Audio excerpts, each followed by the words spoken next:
Okay, welcome back to the class. Uh, Now we turn to the other great strategic path, differentiation. If cost leadership is the science of efficiency, differentiation is the art of making your product or service feel irreplaceable. So, this is a bit important to understand the concept of the cost leadership and differentiation. I said cost leadership is what?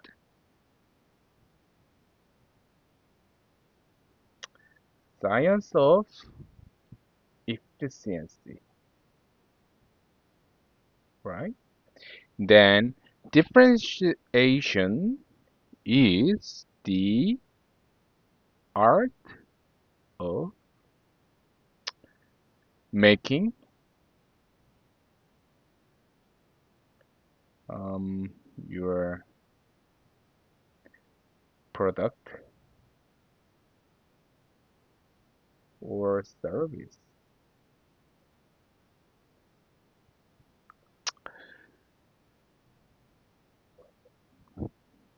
plus feel irreplaceable.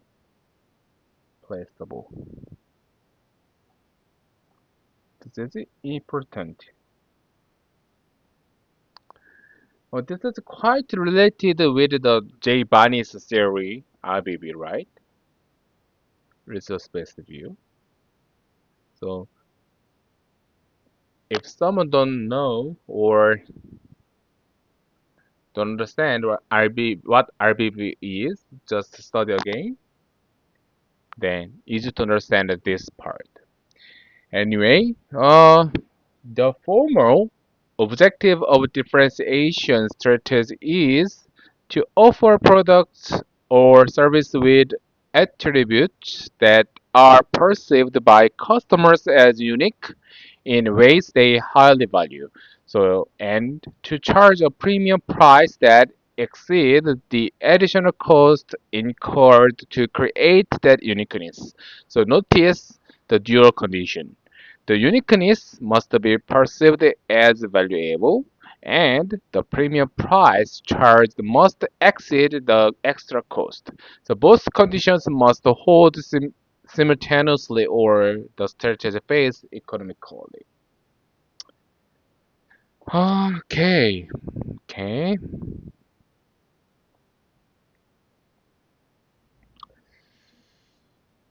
Mm, I'm gonna make the new page to write something. So before we going deep dive into the differentiation era, as I said, you guys must study again for the RBV. So we're gonna retouch about the RBV. RBV is the resource-based view.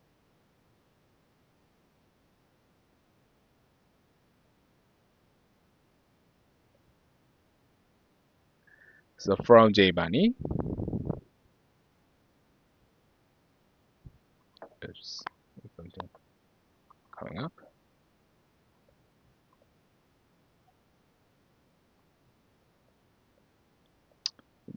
So RBV is one of my favorite series in my research era. So I wrote some articles with this series. Anyway, so J. Barnes landmark 1991 paper, Firm Resources and Sustained Competitive Advantage. I'm gonna write for you. Firm Resources and Sustained Competitive Advantage.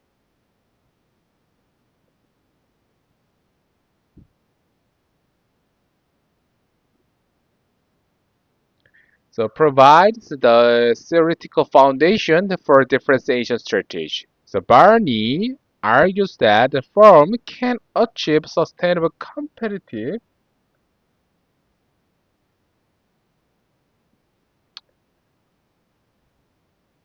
only when it possessed resources and capabilities that are simultaneously what?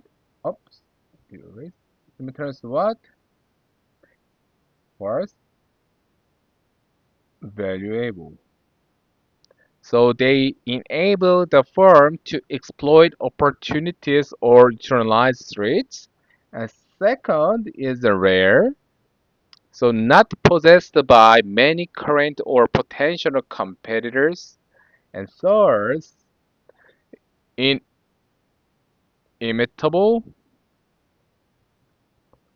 so costly or impossible for rivals to replicate due to past dependence, casual ambiguity, or social complexity. And the first one is that organized. So the firm had the system, processes, and culture to actually exploit the resource. So this VRI organization framework is the exit test for any proposed differentiation strategy. So a difference, differentiator is not simply a firm that charges more. So it is a firm that has invested in building genuinely unique capabilities in design, customer understanding, technology, relationships, or culture, so that allow it to create higher perceived value than any rival. So the premium price is a consequence of that uniqueness, not a cause. Okay, so we should move to the next topic. So the seven strategic drivers of differentiation. So I would like to say that seven master drivers of differentiation. So first driver is the product features and technological innovation actually.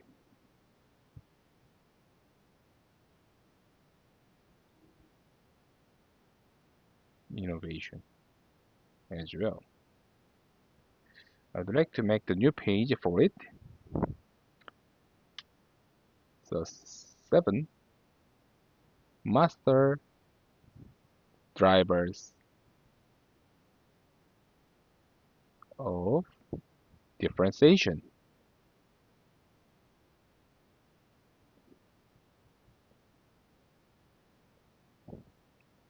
Good. So what is the first driver is that it's a product feature. Uh, so I'm gonna erase it for it. Product feature and what? Technological innovation. So the most intuitive path to differentiation is building a product that simply does something competitors' product cannot. So this is the better mousetrap theory of strategy as well. So better mousetrap theory of strategy. So it requires a deep patient investment in R&D and a culture that celebrates intellectual curiosity and creative risk taking, of course.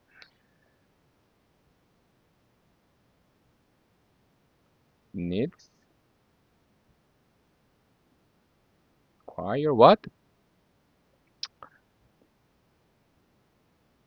The patient investment in R&D as well, and also cultures. So good example is that Apple's iPhone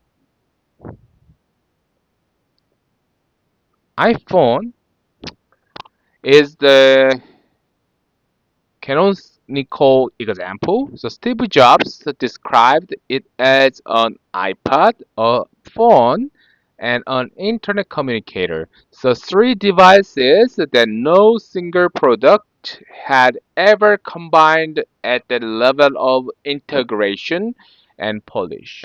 So the V5 was so high that customers queued for hours. So Apple has maintained premium pricing. It's almost 999 dollars to $1,599 for flagship models. It's quite expensive at the time. Of course, still expensive in a recent day for a flagship model.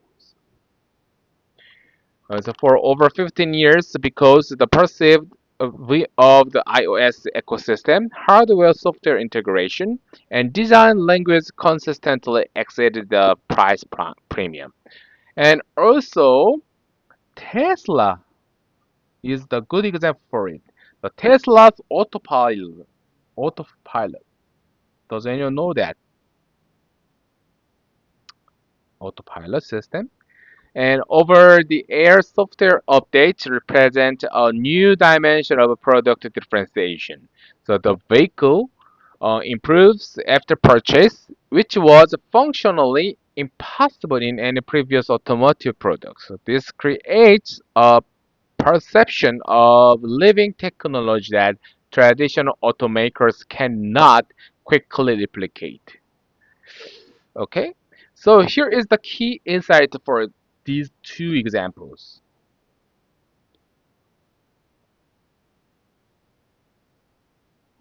So product feature differentiation is only sustainable if the innovation is protected by patents, trade secrets, proprietary data, or network effects. So without protection, a successful feature will be imitated within 12 to 24 months in most industries as well. Okay. Then second driver is oh here where's the paper? Second driver is the customer responsiveness and after sales service. I'm gonna write for it for you guys. So second thing is that customer relations. No, sorry, customer responsiveness and after sales service, is known as AS service. So in industries where the core physical product is approaching commodity status, the service envelope around the product becomes the primary arena of differentiation. The customer's total experience, um, from initial inquiry through the purchase, onboarding, use, and post-sales support defines perceived value far more than the product specification alone. For example, for that, Nordstorm's legendary returns policy,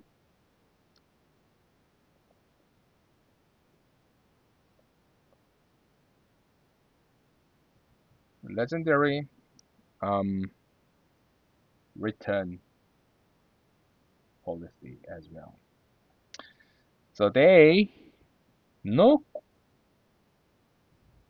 questions asked anytime. So it's a textbook case. The cost of this policy is real. So it creates in the form of customer trust, brand loyalty, and the word of mouth advertising is vastly larger. The Nordstrom charges 20 to 40% price premiums over department store competitors on identical product categories.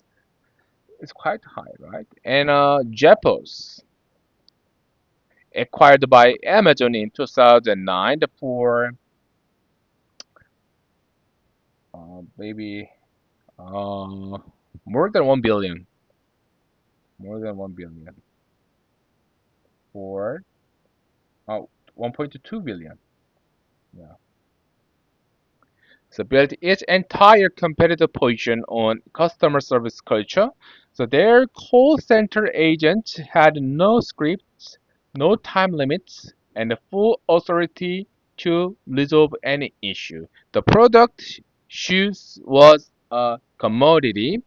The experience was unique. Okay. And the third driver is that complements ecosystems and switching costs.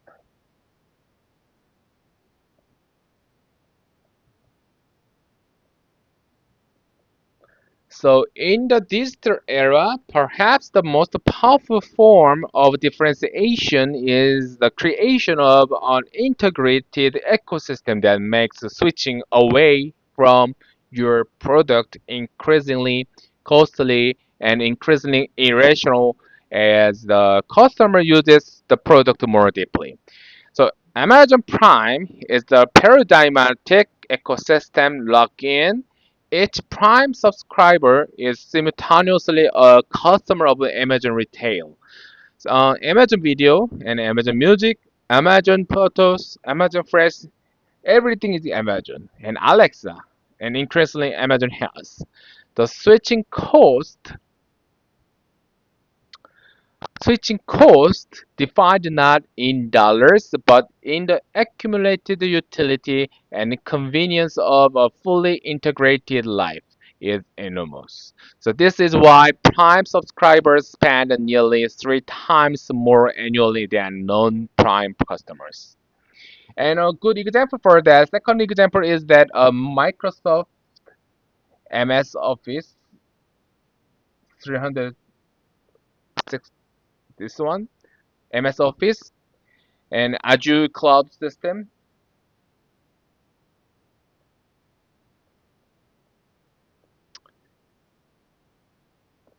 So uses data is in institutional history, workflow integration, and organizational habit to create switching costs that are effectively permanently for large enterprises. The cost of migrating more than 10 more than 100,000 employees from Microsoft Teams to an alternative platform includes retraining, data migration, workflow redesign, and integration rebuilding, a multi-year, multi-million dollar undertaking. And the first driver is that customization, and customer uh, intimacy as well. So customization, the ability to deliver individualized products or services at near mass production cost, is one of the most potent competitive weapons in the modern strategic arsenal. So it combines the enhancement of personalization with the C discipline of efficient production. So Nike by You, formerly Nike ID, so allows customers to customize the shoe colors, materials, and text. The product is perceived as uniquely personal. So Nike charges a 20 to 30% premium, and the customer's emotional. attachment makes them less likely to comparison shop.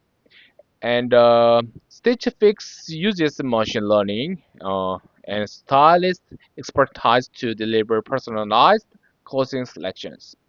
Customers who experience a perfect fit recommendation have dramatically higher retention and a lifetime value than those who receive generic selections as well.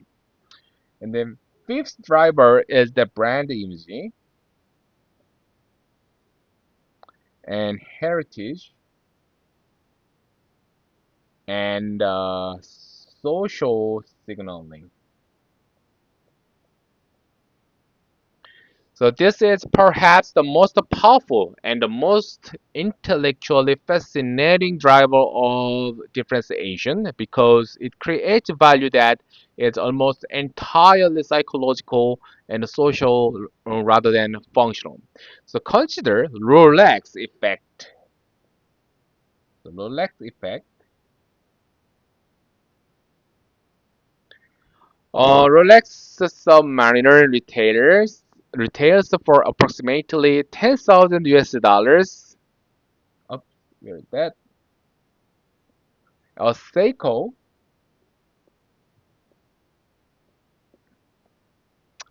Seiko Prospex SRPC 91, widely regarded as technical superior in several mechanical dimensions. Costs approximately $400. Of course, it's quite high. So both keep time within a few seconds per day. Both are water resistant to 200 meters. The functional value differentiation is essentially zero. Essentially zero. So yet the willingness to pay differentiation is 25-fold. Interesting, right? So the other uh, $9,600 is what economists call the prestige value and what sociologists call social signaling. The Rolex communicates to observers and to the wearer themselves uh, something about status, achievement, taste, and membership in a particular social group.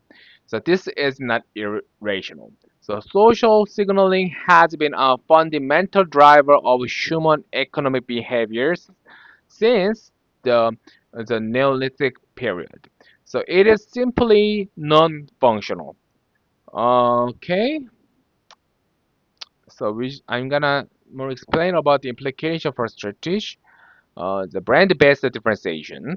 So once established, it creates a systematic competitive moat.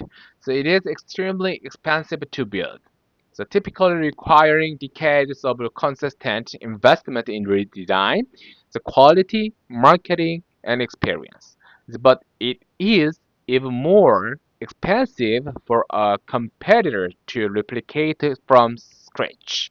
So, and it is reinforcing the high prestige attracts high status customers whose visible ownership of the brand reinforces its prestige. Okay. And sixth driver, the distribution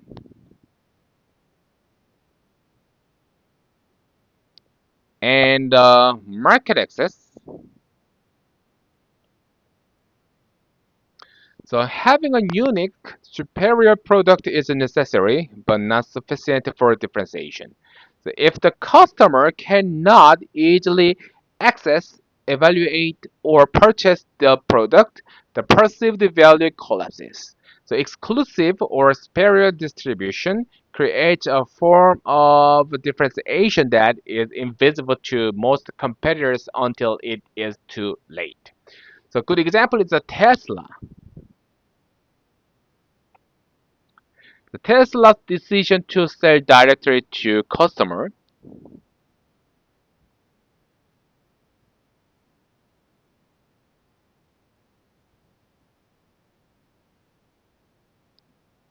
to customer.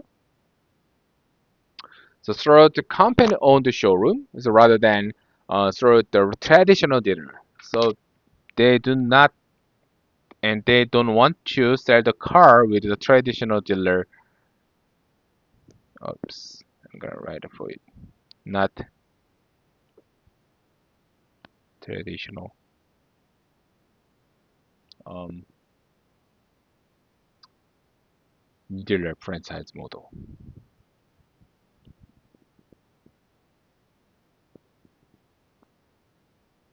So gave it complete control over the customer experience. So from first contact through test drive, configuration, purchase, service, and software update. The traditional automakers were contractually unable to replicate this model due to dealer franchise laws in most US states and also in Korea too. Of course, some the motor company uh, uh, tried to change their um, selling model like the Tesla and the Polestar, but not efficiency. And one more example for that is a Lululemon. So Lululemon's strategy of opening flagship store in high-income, wellness-oriented neighborhoods created a community hub experience. Yoga classes, running clubs, ambassador programs, the physical product differentiation alone could never achieve. And last driver is that sustainability,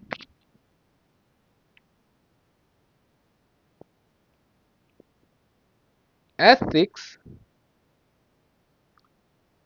and purpose.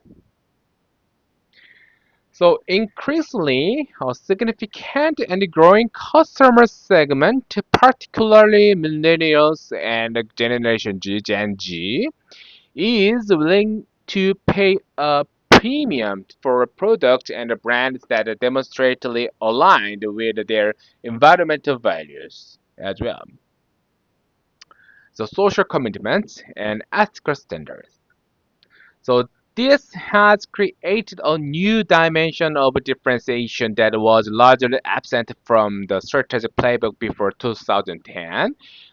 Good example for the Patagonia. Patagonia is an interesting brand.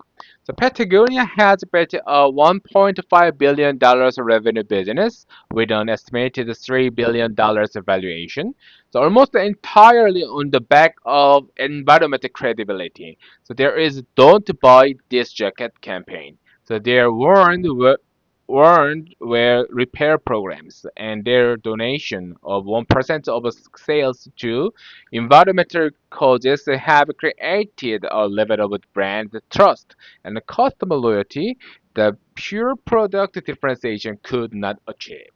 And also a good example for that is Oatly. It's maybe many students never heard that one. So Oatly is the oat milk company.